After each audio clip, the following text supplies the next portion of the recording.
Thank you to everyone who gave me genuine advice on my last post. I'll quickly answer some common questions. No, he does not have a family history of bipolar disorder or any other mental health disorder that would cause sharp changes. No, he isn't cheating on me with one of his church friends, but I will get more into this later. No, he isn't bi. I'm bi. And we've had conversations, and he said he experimented in high school, but it wasn't for him. I talked to his family and our friends about the whole thing. I explained we were separating because of his newfound faith and how he's acting. I told them about the shit he said, and they're all worried for me.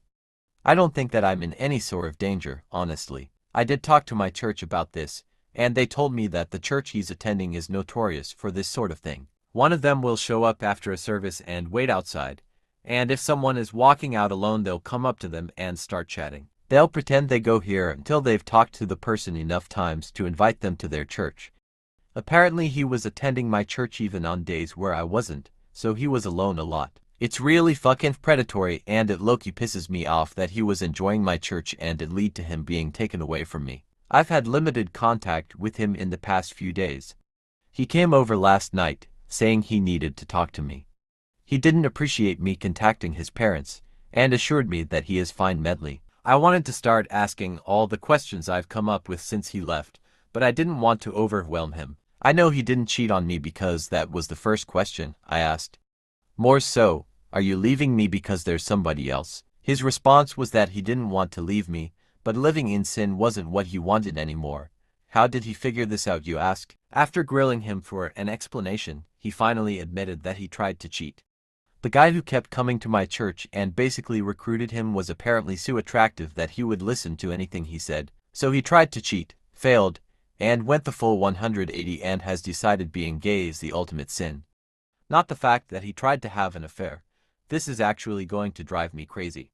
Finding out he wanted to cheat but didn't is almost worse, because it's like, seriously, you tried and got rejected. That's embarrassing as shit for you, and doubly embarrassing for me. I asked him if they knew he was married to a man, and he simply told them I was his gay roommate who turned him, and now that he's straight again I've gone off the deep end.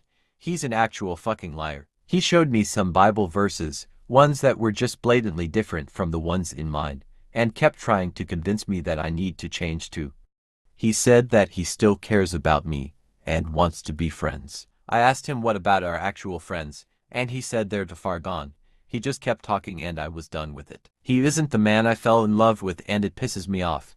He wasn't even dressing the same anymore. Fucking white dress shirt and slacks and the most boring hairstyle ever. He didn't look like my Anthony. The more he talked at me, the more it was clear I didn't want to be with the man he is now. He left, and for the second time in our life, he walked out that door without saying I love you, and I was fine with that. This morning I talked with my lawyer and I am going through with a divorce. After I was done, I stopped by where he was staying and knocked on the door, half wanting whoever owned the place to be there when I gave him the papers, half because I didn't want him coming to my home anymore. When the man opened the door I realized this is who he was talking about, and it took a bit to keep my anger in. I asked for my husband, and when he saw me, the look in his eyes made it clear that he wasn't expecting this out of me. I made it clear to the other guy that I was handing my husband, gay husband, divorce papers, to end our marriage. The gay one between two men. Us, we're those two men. Because I don't know who needs to hear this, but if you wake up next to a man for 3 years out of your life, chances are you are a homosexual.